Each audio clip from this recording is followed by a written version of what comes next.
Assalamualaikum warahmatullahi wabarakatuh. Selamat siang Mbak Tati dan teman-teman sekalian. Hari ini saya Denisa Amira Putri dan teman saya Gita Natania akan mempresentasikan mengenai survei research atau penelitian survei. Jadi survei research ini adalah merupakan teknik pengumpulan data yang paling sering digunakan. Dan biasanya ini dilakukan dalam berbagai bentuk, tapi ada 3 yang paling utama. Yang pertama itu adalah phone interview, yang kedua adalah internet opinion polls, dan yang ketiga adalah kuesioner. Nah, survei ini memberi data yang akurat, terpercaya, dan valid. Namun, dalam prosesnya membutuhkan usaha yang serius. Karena apabila ceroboh, survei dapat menghasilkan misleading results. Penelitian survei ini tumbuh dalam pendekatan positifis terhadap ilmu sosial, dan kebanyakan survei ini bertanya pada orang dalam jumlah banyak atau juga yang disebut dengan responden. Ada beberapa jenis pertanyaan yang ditanyakan dalam survei. Yang pertama itu behavior atau sikap. Misalnya, seberapa sering Anda menyikat gigi? Yang kedua adalah attitudes, beliefs, atau opinion. Misalnya, menurut Anda, apa masalah terbesar yang dihadapi negara kita saat ini? Yang ketiga adalah karakteristik. Misalnya, apakah Anda menikah, tidak pernah menikah, lajang, atau bercerai? Selanjutnya adalah ekspektasi. Misalnya, apakah Anda berencana untuk membeli mobil dalam 12 bulan ke depan?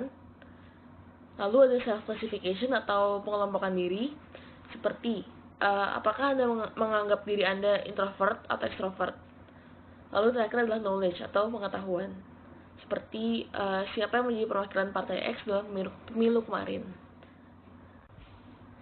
Dalam survei ini, sulit untuk bertanya why atau kenapa, karena terjadi kompleksitas antara pendapat orang dan hal aktual yang membuat fenomena itu terjadi.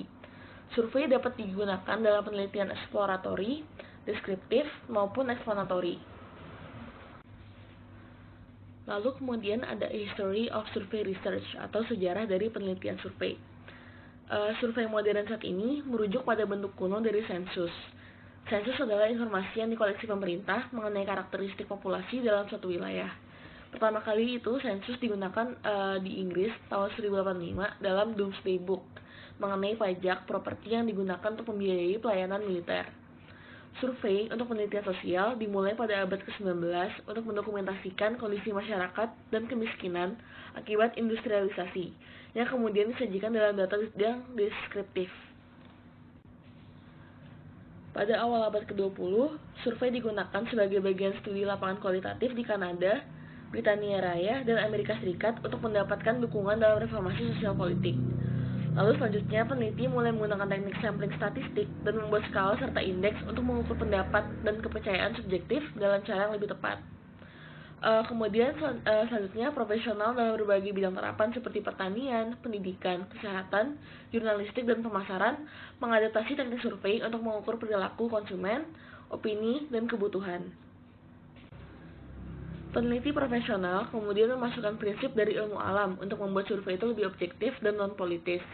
Lalu terjadi kompetisi di antara peneliti dan universitas dalam mengakselerasi reorientasi atau modernisasi positifis dalam metode survei. Kemudian disusul dengan pendirian Survey Research Center di Princeton University dan Columbia University, dan disusul lagi kemudian oleh yayasan swasta seperti Rockefeller.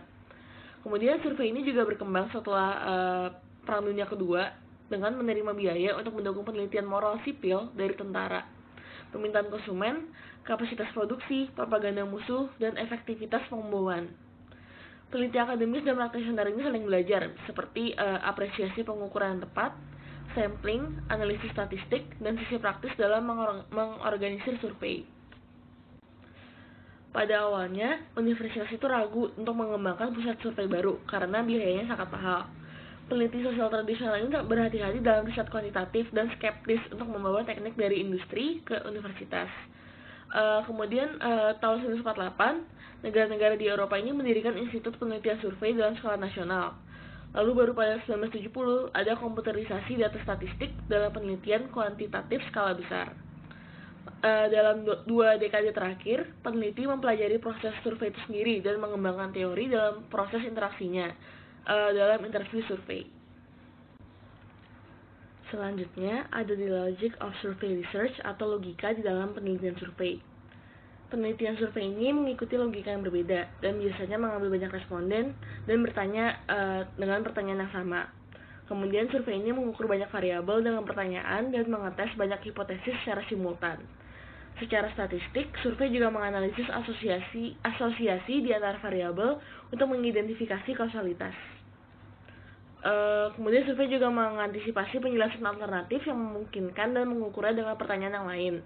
Survei juga kadang-kadang disebut korelasional karena para peneliti tidak mengontrol dan memanipulasi kondisi seperti dalam percobaan atau eksperimen. Selanjutnya ada beberapa langkah dalam penelitian survei, dalam mengadakan penelitian survei. Ini ada langkah-langkah secara garis besar, yaitu di langkah pertama itu ada mengembangkan hipotesis, menentukan tipe survei, menulis pertanyaan, menentukan kategori respon, dan desain layoutnya. Lalu yang kedua adalah merencanakan bagaimana merekam data dan pilot test surveinya. Kemudian langkah ketiga adalah menentukan target populasi, sampling frame, ukuran sampel, dan menentukan sampelnya. Kemudian langkah keempat adalah melokasi responden, mengadakan wawancara, dan secara hati-hati merekam datanya. Kemudian langkah kelima adalah masukkan data ke komputer, mengecekkan kembali data, dan analisis statistik. Lalu yang terakhir adalah mendeskripsikan metode dan penemuan hasil penelitian, serta kritik dan evaluasi. Dalam mengadakan survei, peneliti mulai dari masalah teoritis atau terapan. Tahapan pertama adalah membuat instrumen, yaitu kuesioner dan interview schedule. Responden ini membaca pertanyaan dan kemudian menjawabnya sendiri. Lalu interview schedule ini adalah sekumpulan pertanyaan yang dibacakan oleh pewawancara kepada yang diwawancara. Survey research proceeds deductively, yaitu pertama mengkonseptualisasi variabel dan mengoperasionalnya setiap variabel menjadi satu atau lebih pertanyaan survei. Pertanyaan tersebut diorganisasi dalam kuesioner berupa grup dan sequence. Lalu kita sebagai peneliti juga memikirkan tentang cara merekam data dengan pilot test kuesionernya dalam small set of respondent. Setelah tahap perencanaan, peneliti mulai mengumpulkan data, lalu melokasi sampel responden melalui telepon, surat, atau internet. Lalu kita juga menyuplai responden dengan instruksi dan cara-cara untuk menyelesaikan kuesionernya. Lalu kita juga merekam data secara akurat langsung setelah respon itu diberikan, dan mengorganisasi data kuantitatif dan bersiap untuk menganalisis statistik. Selanjutnya adalah construction of the questionnaire. Principles of good question writing. Ada dua prinsip utama. Yang pertama adalah menghindari kemungkinan kebingungan, dan yang kedua adalah menjaga perspektif responden. Kita sebagai peneliti mau survei ini memberikan data dan respon yang dapat diukur dengan valid. Kita juga mau responden ini menjawab dengan jujur. Kemudian ada 10 hal yang harus kita hindari dalam menulis pertanyaan survei. Yang pertama adalah jargon, slang, dan abreviasi. Jadi untuk menghindari ini kita itu harus menggunakan bahasa yang umum karena sering terjadi kesalahan dalam memahami pertanyaan. Yang kedua adalah avoid ambiguity, confusion, and fraud. Jadi kita harus menspesifikasi pertanyaannya kita karena mudah untuk membuat asumsi implisit yang akan membingungkan responden ketika pertanyaan kita itu terlalu umum. Misalnya, berapa pendapatan Anda? Itu pertanyaan sangat umum sehingga harus spesifikasi lagi seperti berapa pendapatan Anda per bulan setelah pajak, seperti itu misalnya. Kemudian ada avoid emotional language and prestige. Kata-kata ini memiliki makna implicit connotative dan explicit denotative. Kemudian kita juga mengenal namanya prestige bias, yaitu masalah dalam pertanyaan survei yang terjadi ketika kelompok orang memiliki status tinggi diasosiasikan dengan jawaban tertentu. Misalnya, kebanyakan dokter ini berkata bahwa merokok itu dapat menyebabkan masalah paru-paru. Apakah Anda setuju? Ketika kita menanyakan pertanyaan itu kepada dokter, maka dokter ini memiliki semacam image yang harus dipertahankan dengan menjawab mereka setuju bahwa merokok itu dapat menghasilkan penyakit paru-paru. Padahal secara pribadi mereka berpendapat itu bukan suatu masalah yang penting. Kemudian avoid double-barreled question. Double-barreled question ini adalah pertanyaan survei yang berisi lebih dari satu masalah dan dapat menimbulkan kebingungan responden atau jawaban yang ambigu. Cara kita menghindari adalah memisahkan dua pertanyaan. Kemudian avoid leading question atau pertanyaan yang menunjuk. Nah, pertanyaan yang menunjuk ini adalah pertanyaan yang mengarahkan responden terhadap satu jawaban. Misalnya, Anda tidak merokok, kan? Jadi ketika kita menambahkan kalimat kan di akhir itu, maka kita juga secara tidak langsung memiliki ekspektasi pada responden untuk menjawab iya atau tidak. Yang keenam adalah avoid questions beyond respondent capabilities, yaitu menanyai hal yang responden tidak tahu, menimbulkan kebingungan dan respon yang tidak akurat. Lalu yang ketujuh adalah avoid false premises, yaitu memulai pertanyaan dengan premis di mana responden itu mungkin tidak setuju. Misalnya pertanyaannya adalah, menurut Anda apa yang harus kita lakukan dalam masa ekonomi yang sangat buruk ini?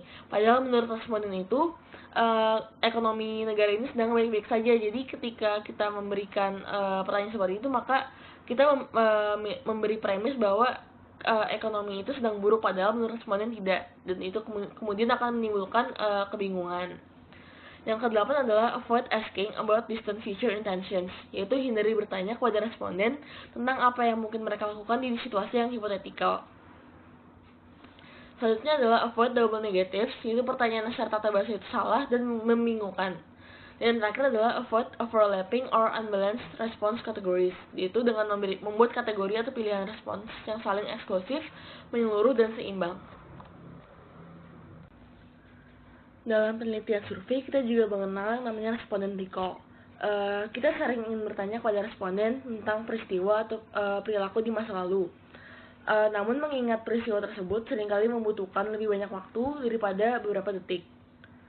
Ada beberapa faktor yang mempengaruhi recall. Yang pertama itu adalah topik, yang kedua adalah tingkat signifikan, kondisi situasional seperti question wording atau gaya interview, dan yang keempat adalah respondent's need. Untuk meningkatkan daya ingat, kita dapat menawarkan instruksi khusus dan waktu berpikir ekstra. Lalu responden ini juga sering teleskop atau mengompres waktu ketika ditanya tentang peristiwa masa lalu. Teleskoping survei adalah ketika responden mengompres waktu ketika menjawab tentang peristiwa masa lalu dengan melaporkan kejadian terkini secara berlebihan. Kemudian ada honest answer. Kita kadang-kadang bertanya kepada responden mengenai isu-isu sensitif yang dianggap mengancam prestasi mereka tentang diri mereka sendiri. Namun kita dapat meningkatkan jawaban jujur tentang topik itu dengan 4 cara. Yang pertama adalah create comfort and trust. Misalnya sebelum memulai wawancara, kita melakukan periode pemanasan dan menyatakan kembali jaminan anonimitas dan kerahasiaan pada responden. Yang kedua adalah use incessant phrasing. Itu ubah kata-kata untuk mengurangi ancaman. Seperti misalnya pertanyaan, apakah Anda pernah shoplifting? Itu bisa diubah kata-katanya dengan apakah Anda pernah meninggalkan toko tanpa membayar barang tersebut. Lalu yang ketiga adalah establish a desensitizing context. Yaitu salah satu caranya adalah dengan pertama-tama bertanya tentang perilaku yang lebih serius daripada yang benar-benar menarik bagi kita. Nah, misalnya ketika responden itu ragu untuk menjawab tentang shoplifting, tapi ketika kita diikuti dengan pertanyaan seperti serious crime, seperti pencurian, terus perampokan bersenjata itu, maka shoplifting akan nampak lebih tidak serius dan responden mungkin akan lebih fleksibel dalam menjawabnya. Kemudian adalah use anonymous questioning methods, yaitu format yang memungkinkan peningkatan anonimitas seperti kuesioner yang dikelola sendiri atau survei berbasis web. Nah, ini kita dapat meningkatkan kemungkinan responden jujur terhadap pertanyaan sensitif. Nah, ada 3 teknik, yaitu pertama adalah casai, ketika responden membaca pertanyaan di komputer atau melalui earphone dan menjawabnya sendiri dengan mengetik. Terus ada capi, ketika responden itu menggunakan laptop atau komputer dan interviewer itu bisa membantu responden. Namun interviewer ini hanya sebagai pengamat juga. Lalu ada RRT atau teknik tangkap acak, adalah metode khusus dalam penelitian survei yang digunakan untuk topik yang sangat sensitif. Penerimaan acak sebuah pertanyaan oleh responden itu tanpa pewawancara mengetahui pertanyaan yang dijawab responden. Jadi teknik itu kayak random. Kemudian ada social desirability bias, yaitu masalah dalam penelitian survei di mana responden memberikan respon normatif atau jawaban yang dapat diterima secara sosial daripada jawaban yang jujur. Salah satu cara untuk mengurangi bias ini adalah dengan mengajukan pertanyaan dengan cara yang membuat pelanggaran norma itu tampak kurang menyenangkan, atau memberikan alternatif menyelamatkan muka kepada responden. Kemudian adalah knowledge questions, yaitu pertanyaan mengenai pengetahuan umum. Studi itu menunjukkan bahwa sebagian besar masyarakat tidak dapat menjawab pertanyaan dasar geografi dengan benar, menyebutkan nama pemimpin terpilih mereka, atau mengidentifikasi dokumen penting seperti proklamasi atau Declaration of Human Rights, seperti itu. Jika kita sembarangan meminta pendapat, kita mungkin akan menerima pendapat yang dangkal dan tanpa pemikiran serius atau berdasarkan pengetahuan yang tidak akurat. Pertanyaan pengetahuan ini penting karena mereka itu membahas dasar di mana orang itu membuat penilaian dan membentuk pendapat. Lalu dalam memberitahu peneliti itu apakah orang itu berdasarkan informasi yang tidak akurat atau akurat, maka bisa dilakukan pilot test atau sleeper question, yaitu pertanyaan yang menjebak dengan membuat pilihan fiktif. Selanjutnya adalah contingency question, yaitu jawaban untuk bagian pertama dari pertanyaan menentukan mana dari dua pertanyaan yang berbeda untuk ditanyakan kepada responden selanjutnya. Jadi kayak misalnya di Google Form itu ada pertanyaan misalnya, apakah Anda memahami tentang kasus kekerasan seksual? Apabila ya, maka lanjut ke pertanyaan kedua. Namun apabila tidak, silakan selesaikan survei ini. Jadi dalam contingency question ini, jawaban dari responden terhadap satu pertanyaan itu akan mengarahkan responden untuk menjawab pertanyaan yang lainnya. Lalu ada open-ended and closed-ended question, yaitu open-ended adalah jenis pertanyaan survei yang memungkinkan kebebasan responden untuk menawarkan jawaban apapun yang mereka inginkan untuk pertanyaan itu. Jadi lebih ke pertanyaan dengan isi yang terbuka. Dengan kelebihannya itu responden bisa lebih spesifik, mengetahui hal-hal baru, dan memiliki self-expression dan kekayaan tersendiri dalam menangkap jawaban dari responden. Kemudian ada close-ended question, yaitu responden itu memilih jawaban seperti pilihan berganda. Nah, biasanya ini digunakan dalam survei berskala besar karena datanya itu dapat dirangkum dengan cepat dan mudah dianalisis. Namun walaupun begitu, pertanyaan open-ended dan close-ended ini dapat digabungkan dengan partially open question, yaitu seperti pilihan berganda, namun ada pilihan terakhir di mana responden ini dapat memberikan jawaban seperti apa yang dia mau. Kemudian ada natural positions, floaters, dan selective refusals. Ada 3 jenis jawaban yang dapat membuat responden tidak valid. Yang pertama adalah swayed opinion, yaitu melibatkan pemalsuan posisi yang salah karena social desirability bias atau topik sensitif. Yang kedua adalah false positive, yaitu menentukan sikap tapi tidak memiliki pengetahuan yang cukup. Dan yang ketiga adalah false negative, yaitu responden menolak menjawab pertanyaan ketika sebenarnya itu mereka memiliki pengetahuan atau pendapat. Lalu ada natural positions, yaitu ketika peneliti survei ini memperdebatkan apakah mereka harus menawarkan responden yang kurang pengetahuan atau tidak memiliki posisi netral dan pilihan tidak memiliki pendapat. Jadi beberapa argumen ini menekan responden untuk memberikan jawaban, sedangkan ada beberapa peneliti juga yang apabila responden itu tidak memiliki pendapat, maka harus ada pilihan tidak ada pendapat, seperti itu. Lalu ada floaters, yaitu jawaban yang inkonsisten, seperti pernyataan sikap dalam 3 bentuk, yaitu standard format dengan tidak menyediakan opsi tidak tahu, quasi filter, yaitu menyediakan opsi tidak tahu, dan full filter, yaitu bertanya apakah responden punya pendapat atau tidak. Kemudian ada recency effect, yaitu sebuah hasil dalam penelitian survei yang terjadi ketika responden memilih jawaban-jawaban terakhir yang ditawarkan daripada serius mempertimbangkan semua pilihan jawaban. Jadi ketika survei ini ada kecenderungan bahwa responden ini memilih jawaban yang ditawarkan oleh peneliti daripada dia memikirkan jawaban itu dengan pendapat dia sendiri. Lalu ada selective refusals, yaitu beberapa responden menolak untuk menjawab pertanyaan tertentu. Ini merupakan kasus yang sering melibatkan masalah sensitif. Responden itu menolak daripada menunjukkan jawaban yang tidak sesuai secara sosial. Kemudian ada agree or disagree and rankings or ratings. Jadi peneliti ini memperdebatkan apakah seharusnya mereka memberi opsi alternatif jawaban di luar setuju atau tidak setuju. Misalnya daripada kita bertanya kepada responden seperti apakah Anda setuju atau tidak setuju tentang pernyataan bahwa laki-laki ini lebih cocok memerintah sebuah negara. Maka daripada kita bertanya dengan pertanyaan seperti itu, maka kita dapat memutar pertanyaan itu dengan pertanyaan apakah menurut Anda laki-laki lebih cocok dalam memimpin suatu negara, perempuan lebih cocok atau keduanya sama-sama cocok. Jadi kita memberikan kebebasan pada responden untuk menjawab lebih dari setuju atau tidak setuju. Kemudian ada wording issues, yaitu dengan dua masalah utama seperti penggunaan kosakata dan tata bahasa. Jadi sebaiknya itu menggunakan tata bahasa sederhana untuk meminimalisir kebingungan. Yang kedua adalah melibatkan efek kata atau frasa tertentu. Ini lebih sulit karena kita itu tidak tahu sebelumnya apakah suatu kata atau frasa itu mempengaruhi respons. Jadi wording effects ini adalah hasil dari penelitian survei ketika penggunaan istilah atau kata tertentu sangat mempengaruhi bagaimana beberapa responden menjawab pertanyaan serius. Lalu ada questionnaire design issues, yaitu permasalahan dalam membuat questionnaire.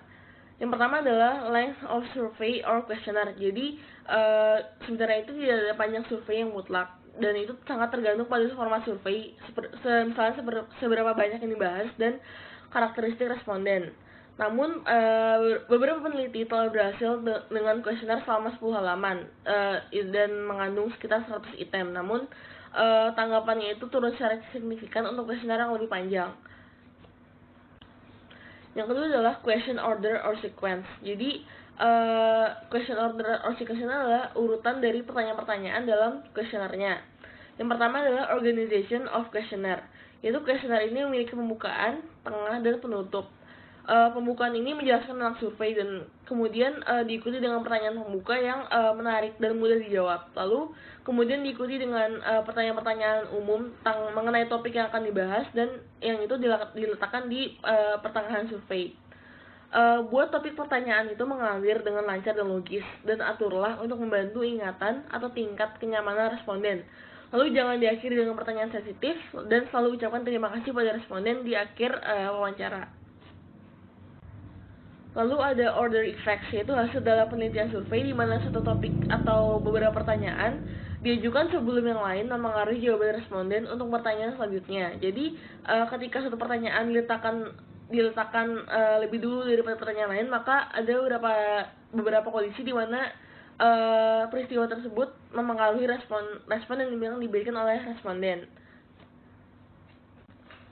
Lalu ada context effects, yaitu suatu hal dalam penelitian survei ketika nada keseluruhan, pengaturan, atau serangkaian topik yang didengar oleh responden mempengaruhi bagaimana mereka menafsirkan makna pertanyaan berikutnya.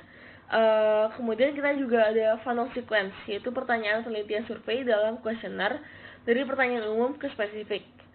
Misalnya contohnya adalah mengulang pertanyaan dalam urutan tertentu. Lalu ada layout format, yaitu pertama adalah questionnaire layout. Tata letak kuesioner ini penting bagi pewawancara dan juga untuk responden. Dengan beberapa syarat, itu pertanyaan itu harus jelas, rapi, dan mudah diikuti.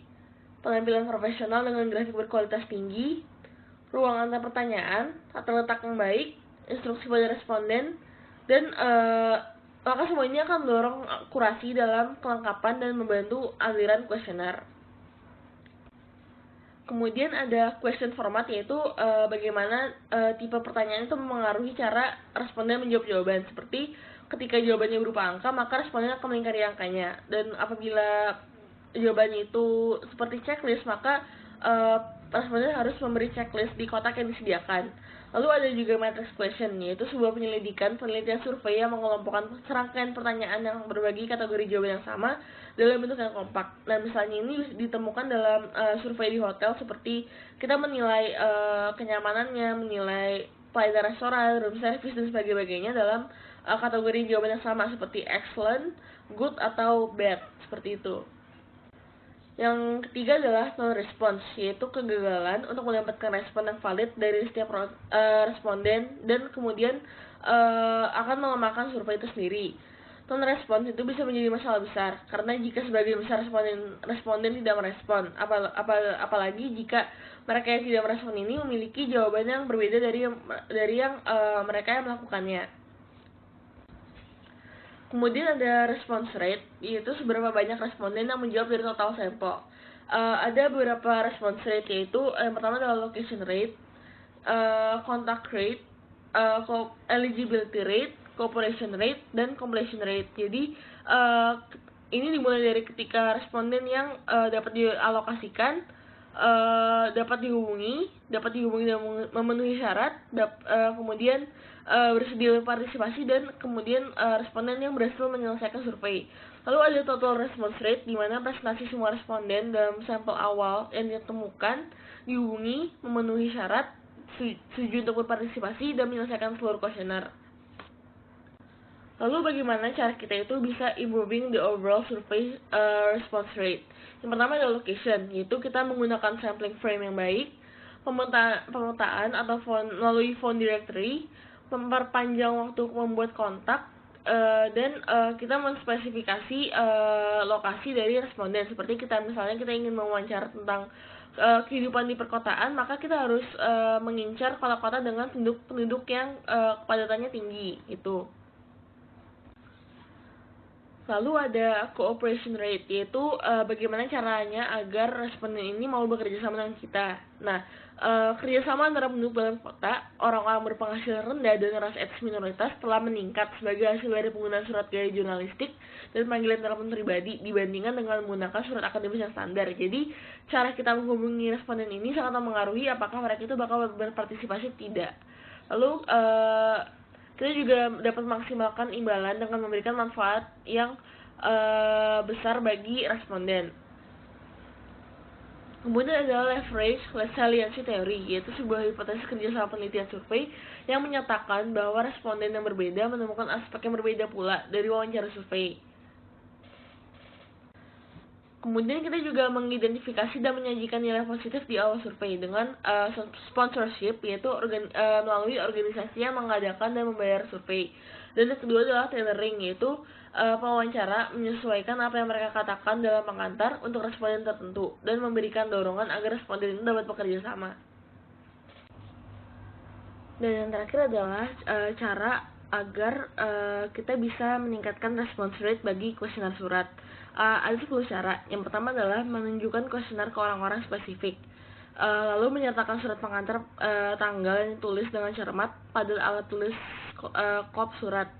Di dalamnya meminta kerjasama responden, menjamin kerahasiaan, menjelaskan tujuan survei, dan memberikan nama dan nomor telepon dari peneliti. Selanjutnya kita juga harus menyatakan amplop dan alamat pengembalian bagi kuesionernya. Lalu yang keempat adalah kuesioner ini harus memiliki tata letak yang rapi dan menarik, kemudian dicetak dengan baik, kemudian dibaca dan instruksi yang jelas. Lalu kirim 2 surat pengingat tindak lanjut kepada mereka yang tidak merespons. Yang pertama harus tiba sekitar 1 minggu setelah mengirim kuesioner, dan yang kedua harus tiba seminggu kemudiannya. Lalu kita juga dalamnya itu kita juga meminta dengan lembut untuk meminta kerjasama dari mereka. Lalu tidak mengirim kuesioner selama libur panjang seperti libur Natal, libur Paskah, atau bahkan libur Lebaran juga. Lalu yang ke-8 adalah tidak meletakkan pertanyaan di halaman belakang, melainkan sediakan tempat bagi responden untuk berkomentar. Lalu yang ke-9 adalah mengambil sponsor lokal dan berlegitimasi, dan terakhir adalah memberi imbalan kecil bagi responden. Baik, nama saya Gita Natania dan saya akan melanjutkan penjelasan dari Denisa. Hal pertama yang akan saya bahas adalah tentang tipe-tipe survei, kelebihan dan kekurangannya. Di sini tipe-tipe survei yang akan kita bahas ada 4. Yang pertama, mail and self-administrated questionnaires. Yang kedua, telephone interviews. Yang ketiga, face-to-face interviews. Dan yang keempat, web surveys. Oke, yang pertama, mail and self-administrated questionnaires. Kelebihannya, kuesioner ini dapat langsung diberikan kepada responden. Karena kan dikirim via pos ya, jadi bisa langsung dikirimkan ke rumahnya responden. Lalu dapat menyelenggarakan survei dengan biaya yang sangat minim, namun mencakup wilayah geografis yang sangat luas karena melalui via pos. Lalu dia menawarkan anonimitas dan menghindari bias juga dari interview, karena kan di sini kan interviewer, si pewawancara, dan responden tidak saling tatap muka, sehingga hal ini dapat mengurangi bias dari kedua belah pihak. Lalu responden dapat melengkapi kuesioner sambil mengecek informasi pribadi jika dibutuhkan. Dan yang terakhir, sangat efektif dan mampu mendapatkan tingkat respon yang dapat diterima dari sampel yang memiliki ketertarikan besar pada topik. Jadi misalnya responden tertarik dengan topik kuesionernya, maka itu juga akan mempengaruhi jawaban yang akan dia berikan. Karena dia tertarik, maka jawaban yang diberikan pasti akan lebih berkualitas dan lebih akurat. Lalu disadvantages-nya atau kekurangannya, yang pertama ada low and late response rate. Jadi di sini ada banyak responden yang tidak menyelesaikan dan mengembalikan kuesionernya tepat waktu atau bahkan tidak mengembalikannya sama sekali. Contohnya misalnya responden diberikan waktu 2 minggu untuk menyelesaikan kuesioner, tapi dia mengembalikannya malah 2 bulan kemudian. Nah kan kita sebagai pewawancara tidak memiliki kontrol juga terhadap hal tersebut. Nah, yang berikutnya tidak dapat mengobservasi secara visual jawaban responden terhadap pertanyaan, karakter fisik, maupun setting secara visual. Hal-hal seperti ini kayak setting, karakter fisik, lalu kita bisa mengobservasi si respondennya itu juga merupakan informasi-informasi penting. Dan dengan kita menggunakan mail and self-administrated questionnaire, kita jadi kehilangan informasi tersebut. Jadi hasil survei kita tuh tidak selengkap survei-survei lainnya. Nah, di sini kita juga lack of control of the conditions, kurang pengontrolan terhadap kondisi responden dalam mengisi kuesioner. Misalnya respondennya di sini dia suasana pengisian kuesionernya, misalnya dia lagi mabuk gitu, atau ada situasi tertentu di mana responden itu tidak bisa berkonsentrasi sepenuhnya dalam pengisian kuesioner. Nah, ini kita tidak bisa mengontrol si respondennya untuk memilih situasi yang tepat kan. Lalu yang terakhir ada limits to question we can use. Misalnya untuk pertanyaan-pertanyaan yang butuh visualisasi, misalnya kita mau nunjukin video kepada responden, itu kita tidak bisa. Lalu pertanyaan-pertanyaan terbuka dan contingency questions juga sangat-sangat rumit dilakukan pada kuesioner ini. Lalu berikutnya ada telephone interviews.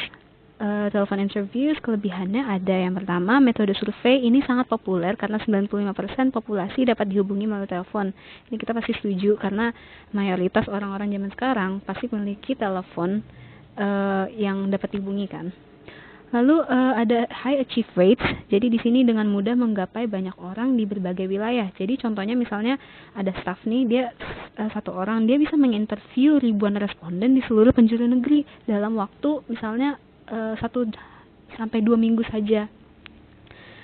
Dan dia juga pasti menerima callbacks gitu dari para respondennya. Jadi ini juga ada interaksi yang terjadi di sini.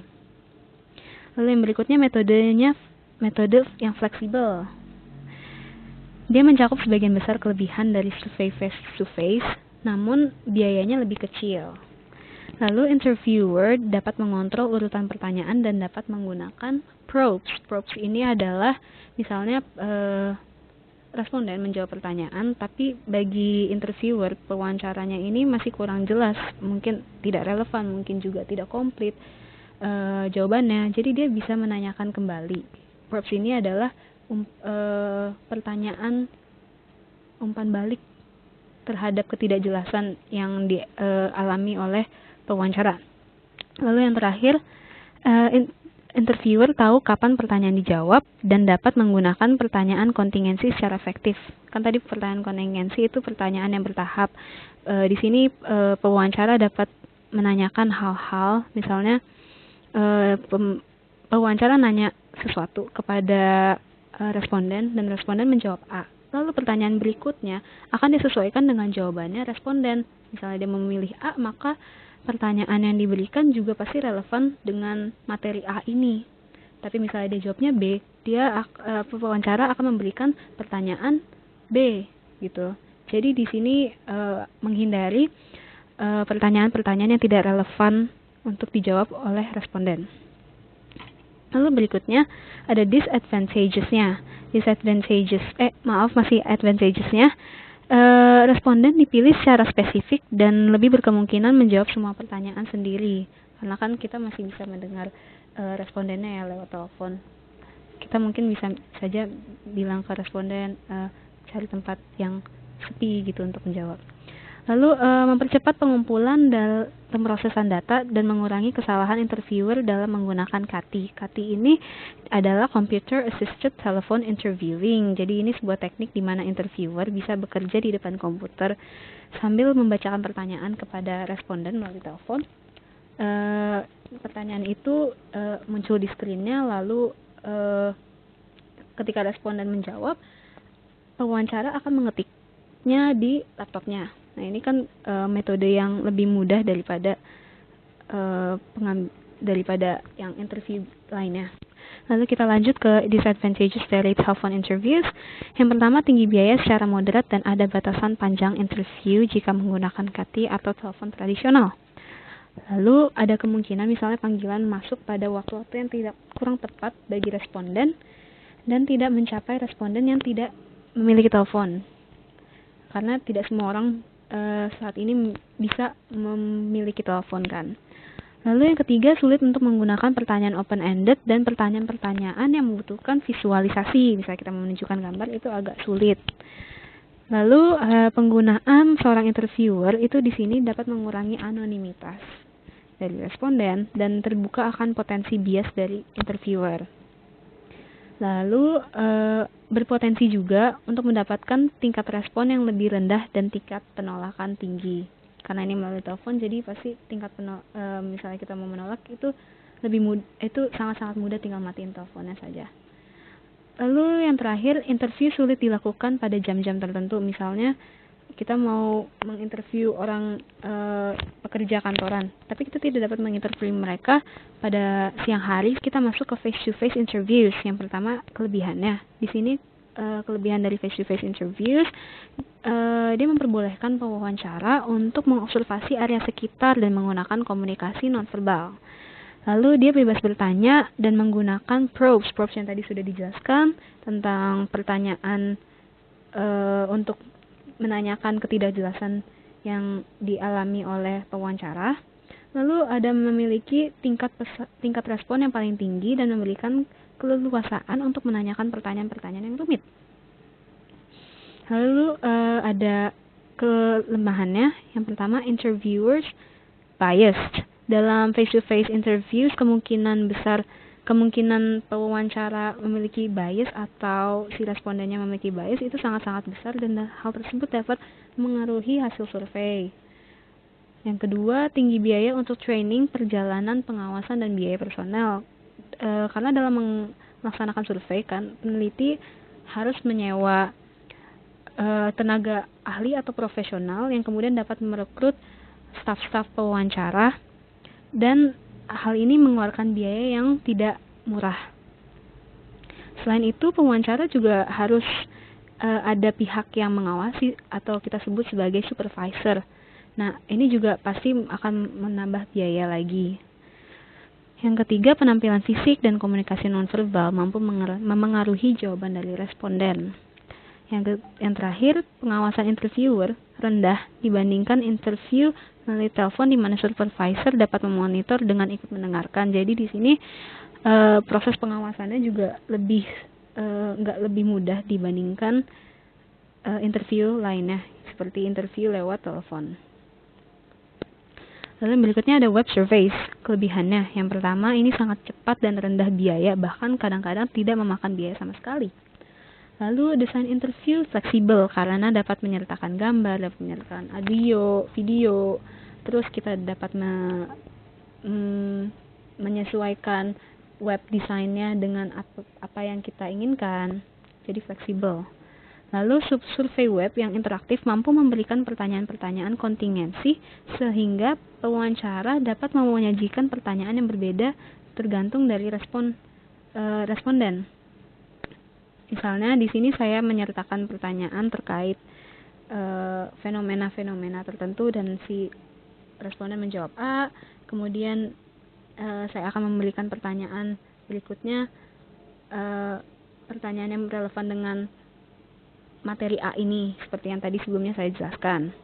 Lalu terakhir ada static web survey is like a presentation on page on the screen. Sampai malam hari kan, mereka harus bekerja dan kita tidak dapat mengganggu mereka pada jam-jam ini. Baik, berikutnya kita akan membahas tentang web survey disadvantages. Di sini kita membahas tentang 3 area of concern. Yang pertama ada coverage. Concern di coverage ini melibatkan sampling dan ketidaksetaraan akses internet. Seperti yang kita ketahui, tidak semua orang memiliki akses yang sama terhadap internet dan tidak semua orang memiliki pendidikan yang cukup untuk paham tentang hal-hal terkait dengan internet. Lalu yang kedua ada privacy protection. Concernnya di sini melibatkan proteksi dan privasi dari responden. Responden tentunya tidak ingin informasinya diketahui oleh orang-orang yang tidak berkepentingan. Oleh karena itu, website dapat dilengkapi oleh password, oleh PIN, dan dilengkapi juga dengan tingkat konfidensial yang tinggi, karena hal-hal ini dapat membantu memproteksi informasi yang sudah dibagikan oleh responden. Selain itu, diperlukan juga verifikasi dari responden yang menyatakan bahwa ia sendiri yang mengisi dan tidak mengisinya berkali-kali. Karena bisa saja responden misalnya memiliki banyak alamat email, kemudian dia bisa mengisi kuesioner ini berkali-kali. Kan kita tidak mau hal tersebut terjadi, karena dapat memengaruhi hasil dari survei. Lalu yang terakhir, design complexity and flexibility. Jadi dalam kuesioner ada berbagai pertanyaan, ada yang berbentuk pilihan, misalnya kita memilih A, B, C, D, atau ada uraian singkat, esai, dan ini semuanya diatur oleh pewawancara. Atau contoh lainnya, penyaji juga bisa menyertakan background dalam kuesioner, misalnya untuk supaya tampilannya bagus aja gitu. Jadi di sini sangat tergantung pada tingkat kreativitas dari pewawancara atau penyaji untuk menyajikan tampilan web yang mendukung responden untuk menjawab kuesioner dengan baik. Ini adalah special situation. Yang pertama ada survey of organization. Sebelum mewawancarai organisasi, kan pewawancara terlebih dahulu harus mempelajari anggota dari organisasi tersebut yang memiliki informasi yang dicari. Contoh organisasi di sini adalah sekolah atau organisasi bisnis yang melibatkan white collar elites, elit kerah putih. Lalu di sini juga sebenarnya penting bagi pewawancara untuk menekankan kepentingan mengisi survei, karena biasanya anggota organisasi itu cenderung menutup-nutupi informasi atau enggan berbagi informasi, karena ada beberapa informasi juga yang sifatnya sensitif dan tidak ingin mereka utarakan kepada publik. Lalu berikutnya ada special situation, the time budget survey. The time budget survey ini adalah tipe survei khusus di mana responden merekam secara detail tentang waktu dan durasi mereka melakukan aktivitas dalam periode waktu tertentu. Jadi contohnya misalnya pemerintah ingin melakukan studi terhadap profesor-profesor di universitas atau institut pendidikan lainnya tentang bagaimana mereka mengalokasikan waktu mereka untuk hal-hal akademik. Jadi di sini profesor-profesor tersebut diminta oleh pemerintah untuk mencatat atau merekam kegiatan keseharian mereka di dalam sebuah buku, dan mereka akan menguraikan panjang lebar apa yang mereka lakukan sehari-harinya. Dan di sini terbukti. Kemudian dapat diketahui bahwa diketahui siapa aja seberapa banyak profesor yang produktif dan berapa banyak profesor yang tidak produktif. Baik, berikutnya akan saya bahas tentang cost atau biaya survei. Dan saya menyertakan sebuah gambaran kasar tentang biaya survei. Yang pertama ada $1 untuk per mail survey, ada $5 per telepon survey, ada $25 per face-to-face survey, dan untuk biaya survei melalui internet, biayanya sangat bervariasi. Bahkan kadang-kadang tidak memakan biaya sama sekali.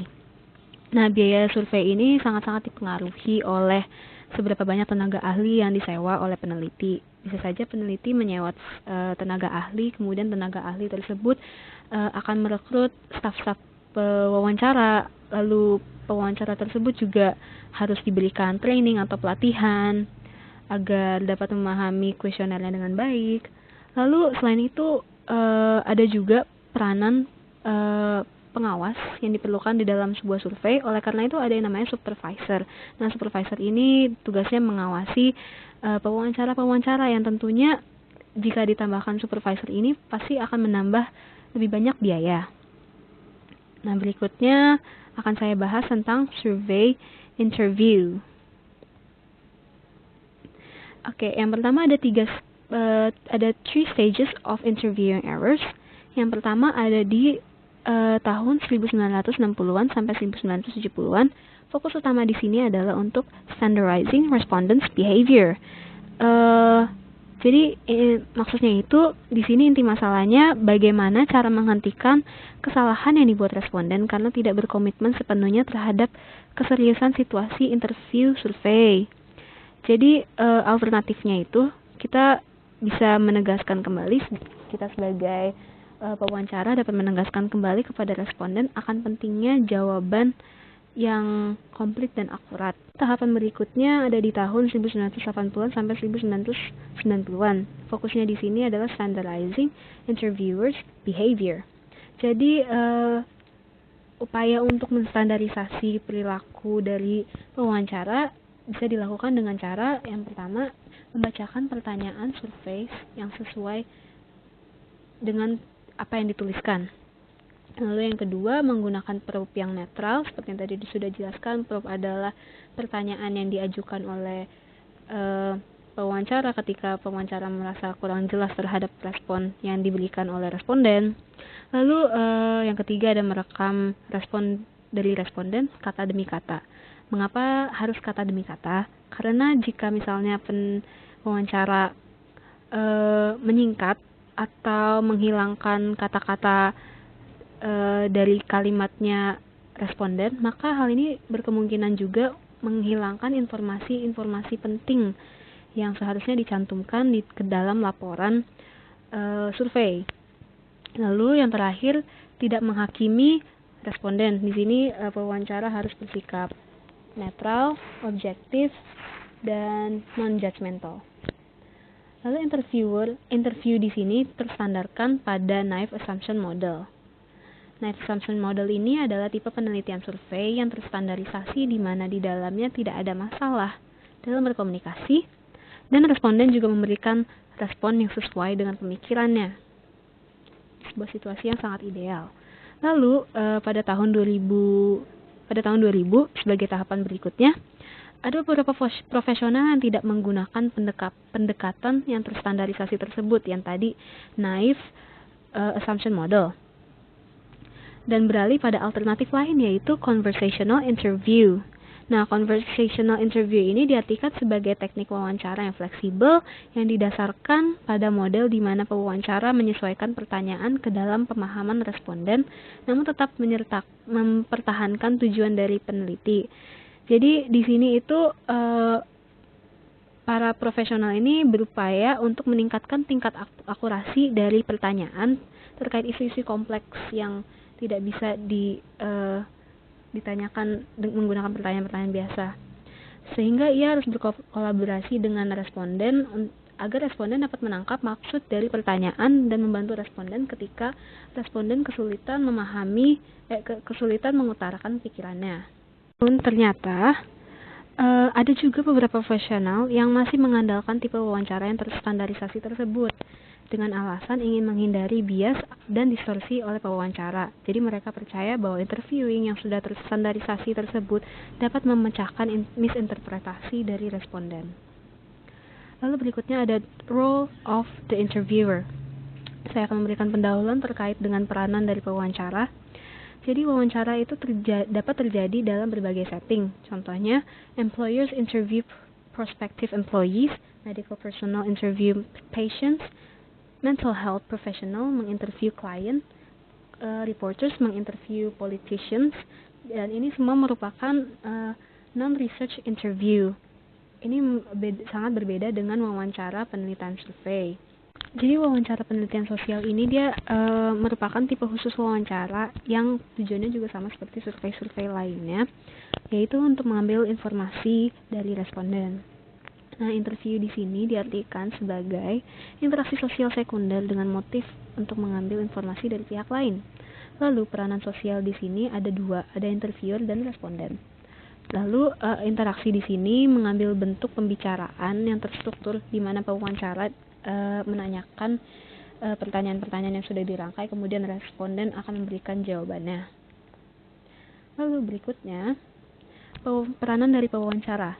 Peranan pewawancara yang pertama adalah pewawancara mengambil waktu dan privasi responden, mencari kooperasi dan membangun hubungan untuk mendapatkan informasi. Nah, ini juga merupakan tantangan bagi pewawancara untuk membangun hubungan dengan orang yang baru dikenalnya, serta mengambil informasi secara eksplisit yang juga belum tentu memberikan keuntungan bagi responden secara langsung.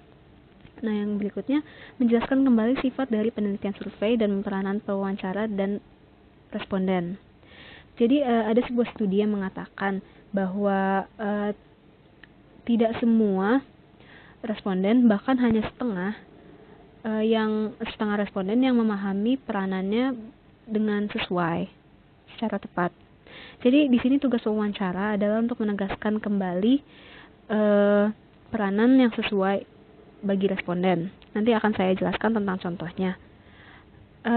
Lalu yang di poin ketiga, pewawancara tetap netral, objektif, dan tidak judgmental.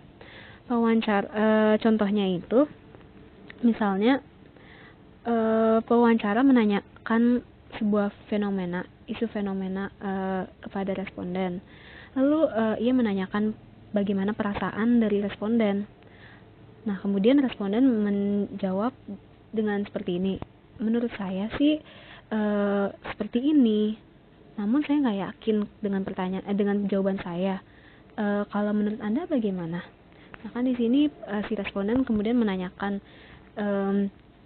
perasaan dari interviewer atau pewawancara. Nah, di sini pewawancara tidak boleh melibatkan perasaannya yang dapat memengaruhi jawaban berikutnya dari responden. Oleh karena itu, pewawancara dapat mengalihkan secara halus dengan cara seperti ini. Misalnya dia bilang kepada responden,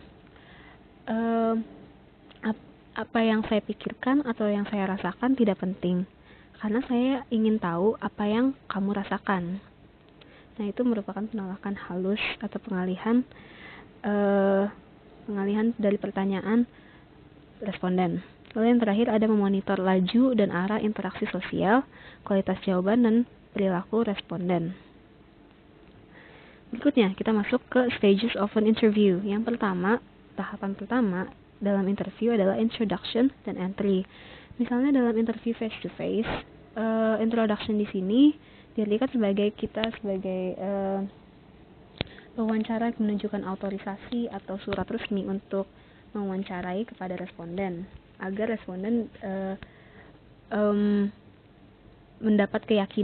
memberikan keyakinan kepada kita sebagai pewawancara. Lalu pewawancara juga dapat menjelaskan alasannya memilih responden secara spesifik, kenapa harus orang tersebut dan bukan orang lain, dan seberapa pentingnya orang tersebut harus diwawancara. Lalu yang kedua ada asking questions and record answers. Ini merupakan bagian utama dari interview.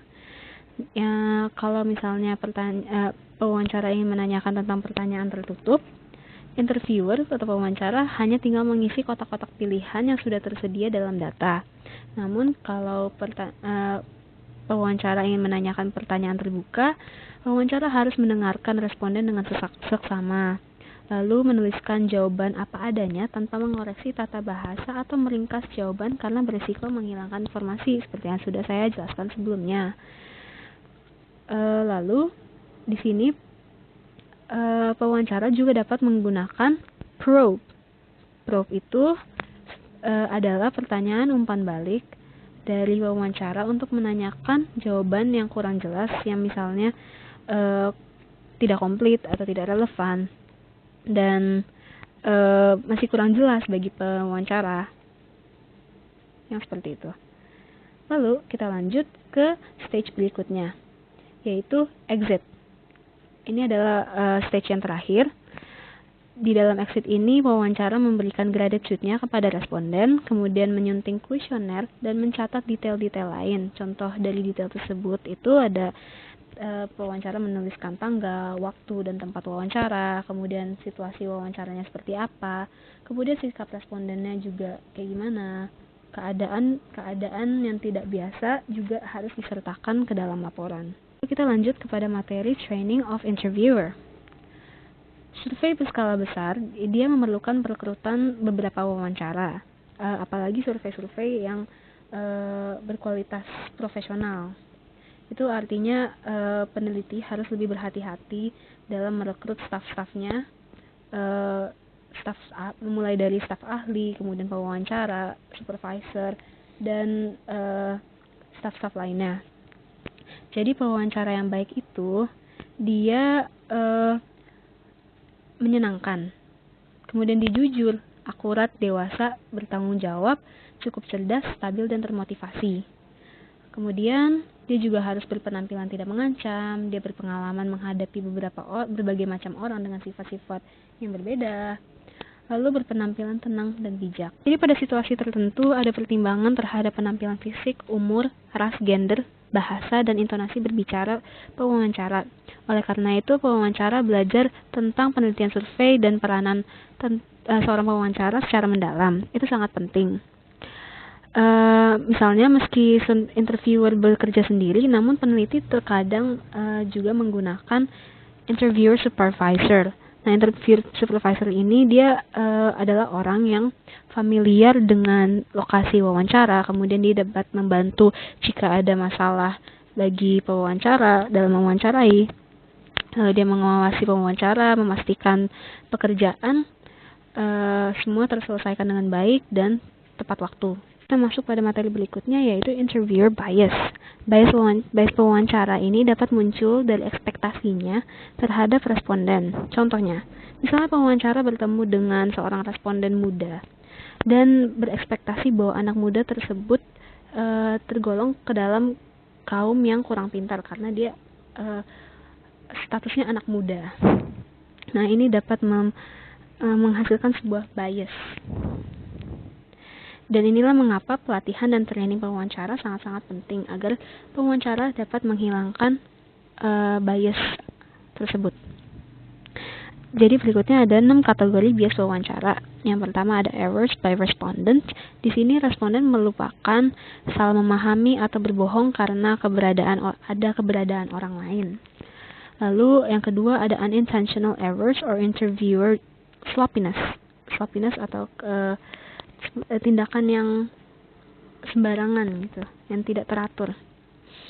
Jadi interviewer ini misalnya mengontak responden yang salah, atau mungkin salah membacakan pertanyaan atau menghilangkan pertanyaan.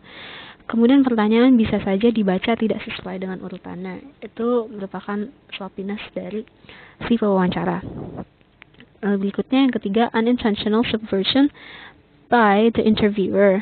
Di sini maksudnya tuh misalnya ada perubahan disengaja oleh pewawancara terhadap jawaban, atau mungkin ada kelalaian dalam penulisan ulang pertanyaan, dan mungkin pewawancara juga memilih responden alternatif padahal hal tersebut tidak disarankan. Lalu berikutnya ada influence due to the interviewer's expectation. Ekspektasi oleh pewawancara yang terkait dengan misalnya penampilan, situasi tempat tinggal responden. Ini bias-bias yang muncul dari ekspektasi. Lalu yang berikutnya ada failure of an interviewer to probe. Jadi di sini pewawancara gagal untuk menggunakan probe yang tadi. Dia jadi artinya gagal dalam menanyakan hal-hal yang masih kurang jelas. Kemudian yang berikutnya ada, dan yang terakhir merupakan influence to the answers due to the interviewer's appearance. Jadi responden itu dipengaruhi juga oleh intonasi, reaksi dari pewawancara. Ini merupakan semua ini merupakan komunikasi nonverbal. Lalu contoh hal-hal yang memengaruhi jawaban dari responden. Yang pertama ada setting wawancara. Misalnya interview di sekolah dan di rumah itu pasti berbeda hasilnya. Lalu misalnya ada keberadaan orang lain. Misalnya saya sebagai responden ditanyakan tentang hal-hal tertentu, tapi saya didampingi oleh pasangan saya. Nah, pastinya saya akan menjawab dengan jawaban yang menurut saya nyaman untuk didengarkan oleh pasangan saya juga. Nah, ini sebaiknya dihindari. Lalu hal yang dapat memengaruhi jawaban responden berikutnya juga ada karakteristik fisik, termasuk ras dan gender dari pewawancara. Ini yang disebut tadi dengan bias. Lalu responden yang menjawab pertanyaan-pertanyaan identik tergantung pada fitur wawancara, ini dapat mengancam keandalan representatifnya. Lalu lanjut kita masuk ke dalam materi cultural meanings and survey interviews. Jadi ada sebuah riset yang mengatakan bahwa survei errors dan wawancara itu dipengaruhi oleh bagaimana orang menciptakan dan mencapai pemahaman budaya. Jadi peneliti non-positivisme dia berdebat bahwa pemahaman diciptakan di dalam konteks sosial. Contohnya, misalnya responden mengekspresikan perasaan mereka dengan bercerita, misalnya ditanya oleh si pewawancara, namun respondennya menjawab pertanyaan tersebut dengan bercerita. Nah, dibandingkan dengan pertanyaan yang straightforward atau terus terang. Nah, di sini ada terkandung pemahaman yang diciptakan dalam konteks sosial. Oleh karena itu, pertanyaan survei standar tidak akan menghasilkan pengertian yang sama bagi semua responden. Nah, berikutnya juga non-positivist researchers dia mengadvokasikan yang namanya collaborative encounter model. Collaborative encounter model ini adalah sebuah wawancara tertentu di mana responden akan dan pewawancara bekerja sama atau berkolaborasi untuk mencapai pemahaman pertanyaan sesuai dengan keinginan peneliti dan menghasilkan respon yang akurat. Jadi dalam sebuah situasi kompleks nih, misalnya responden menambahkan pengertian interpretatif untuk mempermudah pemahaman terhadap pertanyaan yang sesuai dengan pemikirannya. Berikutnya kita masuk pada materi pilot test and cognitive interviews.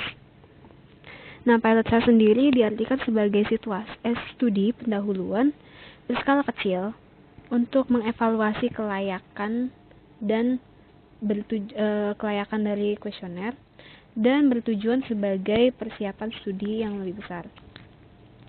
Nah, studi sistematis dari pilot test ini dalam proses survei dan model-model pengolahan kognitif atau cognitive processing dapat membantu kita untuk lebih memahami proses survei. Nah, ada yang namanya cognitive interviewing. Cognitive interviewing diartikan sebagai teknik yang digunakan dalam studi pilot di mana peneliti berusaha untuk mempelajari kuesioner yang dibuat oleh dan memperbaikinya dengan bertanya kepada responden terkait proses pemikirannya mereka saat menjawab. Jadi dengan ini pewawancara dapat memperbaiki kuesionernya.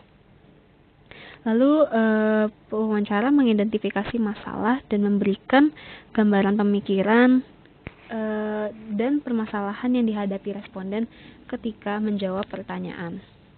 Kita masuk ke subbab materi berikutnya, yaitu the ethical survey. Oke, yang pertama, major issue dari ethical survey itu adalah invasion of privacy.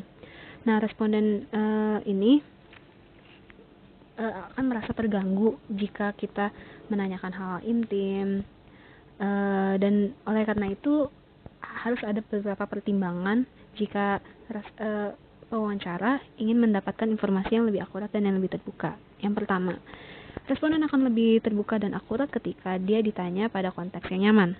Lalu yang kedua, responden merasa pewawancara menginginkan jawaban serius untuk tujuan penelitian yang benar dan sah. Responden tentunya tidak akan menjawab pertanyaan jika ia merasa kalau menjawab pertanyaan ini tuh tidak penting atau tidak serius. Lalu jawaban yang diberikan oleh responden terjaga kerahasiaannya. Berikutnya, second issue adalah respondents participation. Nah, di sini responden berhak untuk menyetujui ataupun menolak untuk berpartisipasi terhadap sebuah survei kapan saja. Oleh karena itu, responden akan memberikan informed consent ketika ia bersedia untuk berpartisipasi dalam sebuah penelitian. Nah, karena pewawancara sangat bergantung pada partisipasi responden, maka pewawancara juga harus menjaga beberapa hal. Contohnya, ketika pewawancara bertanya, harus menggunakan cara-cara yang sensitif. Lalu pewawancara harus menghargai responden dan bersikap sensitif terhadap kerahasiaannya responden. Baik, lanjut ke isu yang ketiga, exploitation of surveys and pseudo survey. Jadi terdapat beberapa organisasi yang salah mengarahkan survei bagi responden. Nah, contohnya adalah pseudo-survey. Pseudo-survey ini diartikan sebagai sebuah survei palsu dan menipu dengan tujuan untuk mempersuasi responden. Jadi di sini tujuan dari organisasi itu bukan untuk mendapatkan informasi dan menyusun penelitian sosial yang sah, namun di sini dia memiliki tujuan lain. Isu berikutnya ada misuse of survey results, use poorly designed, purposely rigged survey. Nah, rigged survey di sini diartikan sebagai survei yang dicurangi. Nah, isu di sini membahas tentang ada salah penggunaan hasil survei, kemudian ada pemakaian survei yang tidak dirancang dengan baik, lalu ada pemakaian survei yang emang sengaja dicurangi. Nah, alternatif penyelesaiannya sebaiknya wawancara hanya menggunakan penelitian survei yang metodologis. Isu berikutnya ada mass media reporting of survey results can permit abuse.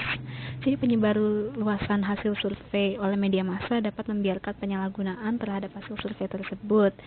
Oleh karena itu ada 10 poin yang harus disertakan untuk mengurangi penyalahgunaan hasil survei dan juga mengurangi munculnya pertanyaan jika survei kurang informasi.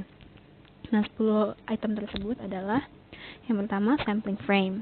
Yang kedua, tanggal penyelenggaraan survei, lalu populasi yang merepresentasi sampel, ukuran sampel yang dikumpulkan, metode sampling, kata demi kata yang dipakai saat bertanya, metode survei, organisasi yang mensponsori, tingkat respon yang komplit, lalu yang terakhir, informasi yang hilang atau respon tidak tahu dari responden yang tetap harus dicantumkan pada laporan. Baiklah, kita pada akhir dari presentasi ini. Terima kasih teman-teman dan Mbak Tati yang sudah mendengarkan presentasi kami dari awal sampai akhir.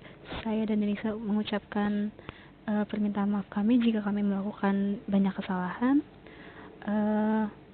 Ya, cukup sekian. Terima kasih.